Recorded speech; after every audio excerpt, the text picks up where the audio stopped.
Today we have already started the second module of your Constitution second.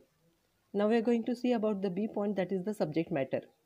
In the seventh schedule, there are three lists known as Union List, List 1, State List, List 2, and Concurrent List, List 3. While dividing the legislative powers, a precaution has been taken to give more important subject to the union legislature or the parliament. हे सगळं आपण पाहिलेलं आहे की there are three list, that is union list, state list आणि concurrent list. या दोन लिस्टमध्ये आपण पाहिलेलं आहे की पार्लमेंटला जास्त किंमत दिली गेलेली आहे. पार्लमेंटनी बनवलेल्या लेजिस्लेचरला किंवा कायद्यांना जास्त किंमत आहे. For example defence, nuclear energy, railways, foreign relations etcetera हे सगळं कुणाकडे आहे? पार्लमेंटकडे आहे. On the other hand relatively less important subjects are given to the state legislature. आणि जे त्याच्यापेक्षा कमी किमतीचे म्हणण्यापेक्षा युनियनकडे काय दिलेलं आहे तर फॉरेन अफेअर्स दिलेले आहेत, डिफेन्स दिलेला आहे, न्यूक्लिअर एनर्जीविषयी दिलेला आहे म्हणजे अणुबॉम्ब वगैरे विषयी दिलेला आहे. पण त्याच्यापेक्षा जे कमी आहे थोडंसं ते कुणाकडे दिलं आहे? स्टेटकडे दिलेलं आहे. For example police, health, sanitation etc. which are subject to local importance are given to the state legislature. जे लोकल इम्पॉर्टन्सचे सब्जेक्ट आहेत ते सगळे कुणाला दिलेले आहेत? स्टेट लेजिस्लेचरला दिलेले आहेत. Division of legislative powers entirely follow the government of India act 1935. याला अंडरलाईन करा. हे कुठून आलेलं आहे तर गव्हर्नमेंट ऑफ इंडिया ॲक्ट 1935 मधून आलेलं आहे. The intention in giving more important subject to the union is to ensure that the union or central legislature government becomes stronger as compared to state government. एवढं सगळं का केलेलं आहे तर state गव्हर्नमेंटपेक्षा जे सेंट्रल गव्हर्नमेंट आहे ते पॉवरफुल राहण्यासाठी, पॉवरफुल बनण्यासाठी कॉन्स्टिट्यूशन मेकरनी more powers are given to the central legislation or parliament. Okay, then principle of interpretation of list. हे इंटरप्रिटेशन मागे काय प्रिन्सिपल आहे, कुठलं तत्व वापरलेलं आहे? Principle of interpretation of list. कशा पद्धतीने इंटरप्रिटेशन केलेलं आहे लिस्टचं? In the division of legislative powers is not scientifically perfect. हे जे डिव्हिजन केलं ते अगदी वॉटर लेवल ठेवून किंवा काही असं सायंटिफिक बेसिस ठेवून असं ठरवलं गेलेलं नाही. This is because two or more subject can be similar to each other. दोन विषय एकमेकांसारखे असू शकतात. जो प्रॉब्लेम सेंटरला आहे तोच प्रॉब्लेम स्टेटला पण होऊ शकतो. त्याच्यामुळे वॉटर टाईट अगदी कंपार्टमेंट केलेले नाही त्याच्यामध्ये. Then in such a situation the court have to decide whether the law has been properly enacted or not. अशा वेळेस कोर्ट काय करतं? ठरवतं की जो कायदा बनवला गेलेला आहे तो properly enacted or not. In order to decide this question the court laid down the following principles of interpreting of list. पहा, काही पॉवर्स या सेंटरकडे दिले आहेत तर काही पॉवर्स या स्टेटकडे दिले आहेत. मग सेंटरकडच्या पॉवर्स आणि स्टेटकडच्या पॉवर्समध्ये वॉटर टाईट कंपार्टमेंट नाहीत. एवढं विभाजन नाही, अगदी सायंटिफिक बेसिसवर विभाजन केलं गेलेलं नाही. पण जेव्हा असा एक प्रॉब्लेम उद्भवतो किंवा असा प्रॉब्लेम कोर्टासमोर येतो त्यावेळेस कोर्ट काय करतं? पाहतं की कुठलं जास्त हे आहे, कुठलं पॉवरफुल आहे, कुठला कायदा योग्य आहे. मग कुठले प्रिन्सिपल्स आहेत ते? पहिलं आहे प्रिझम्पशन ऑफ कॉन्स्टिट्यूशनॅलिटी. कॉन्स्टिट्यूशनॅलिटी म्हणजे काय? कॉन्स्टिट्यूशनला धरून आहे किंवा नाही. प्रिझम्पशन of कॉन्स्टिट्यूशनॅलिटी. The most important principle interpreting is that when any law has been challenged, the court has to presume. कोर्टाला असं प्रिझ्यूम करावं लागतं that such a law is valid. कायद्याचं इंटरप्रिटेशन करताना कोर्ट आधी ठरवत नाही की हे इनव्हॅलिड आहे. कायदा आधी कोर्ट काय ठरवतं? हे व्हॅलिड कायदा आहे and correctly passed. It means that the court has to presume that the law is constitutionally valid. जेव्हा एखादा कायदा योग्य आहे की अयोग्य हे ठरवताना कोर्ट आधी काय डिसाईड करतं? हा कायदा योग्य आहे. प्रिझम्पशन. पब्लिक, आता याच्यासाठी एक केस दिलेली पहा, public service tribunal bar association versus state of Uttar Pradesh UP 2003ची केस आहे. In this case, the Supreme Court held that while examining any challenge to the constitutionality of legislation, it is the duty of the court, underline kara, the duty of the court to presume that such a legislation is constitutionally valid. ही कोर्टाची duty आहे. कुठल्याही कायद्याला काय करायचं आहे, examine करायचं आहे. कोर्टामध्ये जर एखादा कायदा चॅलेंज झाला असेल तर त्याला लगेच इनव्हॅलिड ठरवायचं नाही आहे, तर त्याला व्हॅलिड आहे असं प्रिझ्युम करून मग त्याचा नीट अभ्यास करायचा आहे. त्याच्यानंतर दुसरा पॉईंट पहा, each entry to be interpreted broadly, प्रत्येक एंट्री ही ब्रॉडली इंटरप्रिट करायची. त्याचा जितका विस्तृत अर्थ करता येईल तेवढ्या पद्धतीने अर्थ लावायचा आहे. According to this principle, widest possible meaning should be given to each entry or subject. प्रत्येक विषयाला वायडेस्ट पॉसिबल म्हणजे जेवढं शक्य आहे तेवढं काय करायचं आहे, विस्तृत अर्थ घ्यायचा आहे, मोठा अर्थ घ्यायचा आहे. For example, power to make law on subject of tobacco, तंबाखूविषयी एक कायदा बनवायचा आहे. Will also includes power to impose sale tax on tobacco. पहा, फक्त तंबाखूविषयीच कायदा बनवायचा आहे, मग तंबाखू खाणं हा वाईट आहे याच्यासाठी कायदा बनवायचा आहे, तंबाखू पिकवण्यासाठी लायसन्स हवं याच्यासाठी कायदा बनवायचा आहे, किंवा त्याच्यावर कुठले टॅक्स इम्पोज करायचे याच्यासाठी कायदा बनवायचा आहे. हा सगळा अभ्यास करून मग कायदा बनवला जातो. In Calcutta gas limited versus state of West Bengal, ही केस आहे AR 1962ची, सुप्रीम कोर्टाची केस आहे 1044 नंबरची. The Supreme Court said that the widest possible and most liberal interpretation should be given to the language of each entry. पहा, महत्त्वाचा paragraph आहे. Supreme कोर्टाने काय सांगितलेलं आहे, जेवढं शक्य होईल तेवढं वायडेस्ट मिनिंग द्यायचं आहे त्याला, आणि मोस्ट लिबरल म्हणजे मनात कुठलाही हेतू किंतू न ठेवता स्वतंत्रपणे त्याला काय करायचं, लिबरल म्हणजे broadly. Interpretation should be given to the language of each entry. A general word used is in an entry, general word पहा त्याच्यामध्ये जे वापरले त्याचे पण इंटरप्रिटेशन करायचं आहे.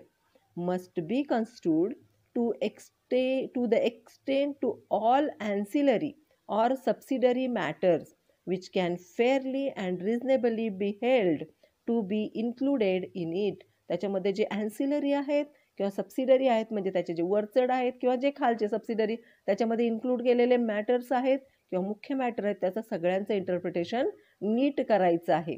The court should try as far as possible to reconcile entries and to bring harmony between them. आणि त्या जे एंट्रीज आहेत ते कायदे बनवले आहेत त्याच्यामध्ये ज्या एंट्रीज आहेत त्याच्यामध्ये काय करायचे, हार्मनी म्हणजे त्याच्यामध्ये समतोलत्व आणायचे, त्यांच्यामध्ये हार्मनी म्हणजे एकमेकांशी संलग्न करून ठेवायचे आहेत ते. ओके. त्याच्यानंतर तिसरं आहे doctrine of pith and substance. याच्यावर तुम्हाला शॉर्ट नोट येते. हे महत्त्वाचा पॉईंट आहे.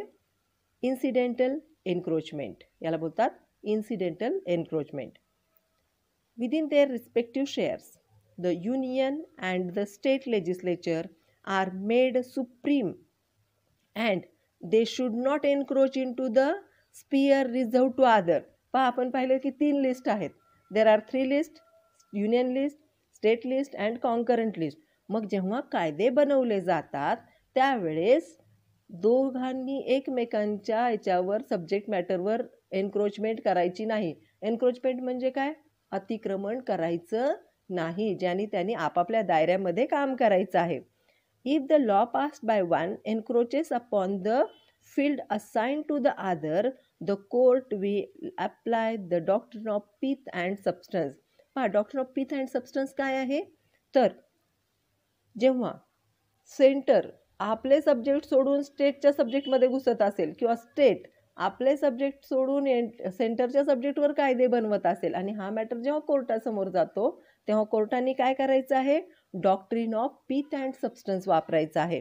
पहा, जेव्हा याची शॉर्ट नोट लिहाल तेव्हा तुम्हाला पहिला जो आपण पॅराग्राफ टाकलेला आहे म्हणजे आपला इंट्रोडक्शनचा जो पॅराग्राफ आहे तो तुम्ही याच्यामध्ये ॲड करू शकता. तुमची शॉर्ट नोट उत्कृष्ट होते.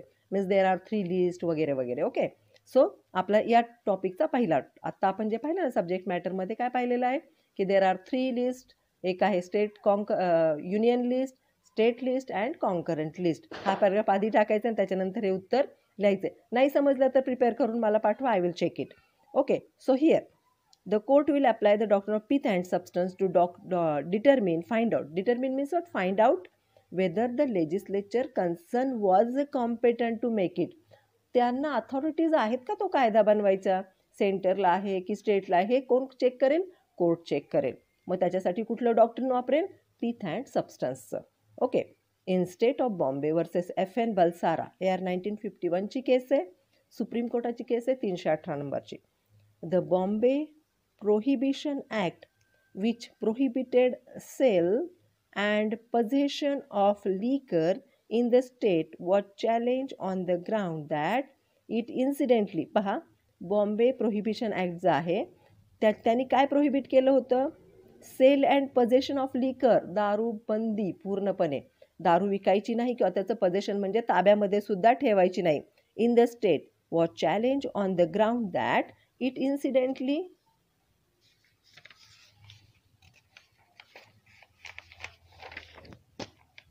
encroach upon import and export of liquor across custom frontier. पहा, हे पण नाही करायचं. म्हणजे त्यांनी काय करायचं? दारू ठेवायची पण नाही आणि विकायची पण नाही. So here what happens? यांनी कशावर एन्क्रोचमेंट केलेलं होतं? Encroach upon import and export of liquor across custom frontier. यांनी हा जो कायदा बनला हा एन्क्रोच कशावर झाला? तर एक्सपोर्ट आणि इम्पोर्टच्या कायद्यावर झाला. कारण मुंबईमधूनच दारूची एक्सपोर्ट आणि इम्पोर्ट होत होतं. This is a central subject. Okay. Custom frontier हा कशाचा सब्जेक्ट आहे? युनियन लिस्टचा, म्हणजे सेंटरचा. आता सेंटरचा जो इम्पोर्ट आणि एक्सपोर्टचा कायदा होता त्याच्यावर एन्क्रोचमेंट कुणाची झाली? तर बॉम्बे लिकर ॲक्टची झाली किंवा बॉम्बे प्रोहिबिशन ॲक्टची त्याच्यावर एन्क्रोचमेंट झाली. It was contended that the prohibition, purchase, use, possession and sale of liquor will affect its import. हा कायदाच बनला की ठेवायचंच नाही जवळ, विकायचं नाही, प्यायचं नाही. तर ऑफकोर्स त्याचा परिणाम कशावर झाला? सेंटरने जो कायदा केला होता कस्टमचा त्याच्यावर त्याचा इम्पॅक्ट झाला. मग कोर्टाने काय डिसिजन दिलं पहा? The court held that act valid because the pith and substance of the act fell under the state list. Pith and substance म्हणजे तुम्ही तुमच्या स्टेटच्या भल्यासाठी कुठलाही कायदा करू शकता and not under union list, even though the act incidentally encroach upon the union powers of legislation. कोर्टाने काय सांगितलं? बॉम्बे महाराष्ट्राने जो कायदा केला आहे बॉम्बे प्रोहिबिशन ॲक्ट जो आहे तो कसा आहे? बरोबर आहे, कारण स्टेटने आपल्या भल्यासाठी तो कायदा केलेला आहे. म्हणून जरी तो युनियनच्या कायद्यावर पॉवरवर एन्क्रोचमेंट करत असेल तरी पण it is right. The doctrine was applied by the privy council in case. Doctrine कधी अप्लाय झालं होतं? Privy council. तुम्हाला माहिती आहे ना प्रिव्ही काउन्सिल म्हणजे काय? तुम्ही गेल्या सेममध्ये ते शिकलेला आहात. ओके. प्रिव्ही काउन्सिल म्हणजे इंग्रजांच्या काळामध्ये जे आपल्या भारतीयांच्यासाठी जी न्यायव्यवस्था होती त्याला काय म्हटलं जायचं? Privy council. सो त्याच्यामध्ये केस आहे Prafulla Kumar Mukherjee versus bank of commerce, Khulna. AR 1947ची केस आहे. प्रिव्ही काउन्सिलची केस आहे 60 नंबरची. In this case, the Bengal Moneylender Act 1946, underline करायच्या कायद्यांना, the Bengal Moneylender Act 1946 fixed the maximum rate of interest. पहा, मनी लेंडर म्हणजे काय? सावकारांनी किती व्याज घ्यायचं याच्यावर ही केस आहे.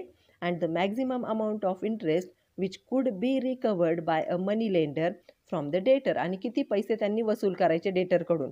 The privy council applied the doctrine of pith and substance and held that the act was in pith and substance a law in respect of money lending and money lenders, a state subject, was valid even though it incidentally trenched on promissory notes which is the central subject.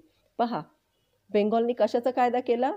सावकारांनी पैसे दिल्यानंतर कर्जदारांकडून किती कर्ज वसूल करायचं आणि त्याच्यावर किती व्याज घ्यायचं याच्यावर कायदा केला गेला. पण हा कायदा जो बनवला गेला तो सेंटरच्या जे प्रॉमिसरी नोटचे कायदे होते त्याच्यावर एन्क्रोचमेंट करायला लागले. मग कोर्टाने काय हेल्ड केलं पहा? हा कायदा कसा आहे? प्रिव्ही काउन्सिलने काय सांगितलं? प्रिव्ही काउन्सिलने सांगितलं की हा कायदा कसा आहे? व्हॅलिड आहे, योग्य आहे. In this way there is no water tight compound or compartment between central and the state law. Slight encroachment of each other allowed by the doctrine of pith and substance. म्हणजे अगदी water tight compartment केलेले नाहीत, भाग नाही केलेला आहे. तर काय केलेलं आहे, तर कधी कधी एक सेंटर आपल्या स्टेटच्या कायद्यांवर एन्क्रोच करू शकतं, स्टेट आपल्या सेंटरच्या कायद्यांवर एन्क्रोच करू शकतं. म्हणजे अगदी वॉटर टाईट कंपार्टमेंट्स त्याच्यामध्ये केलेले नाहीत. तर काय केलेलं आहे, कधी कधी इकडे तिकडे एन्क्रोचमेंट होते आणि यालाच म्हणतात doctrine of pith and substance. Okay.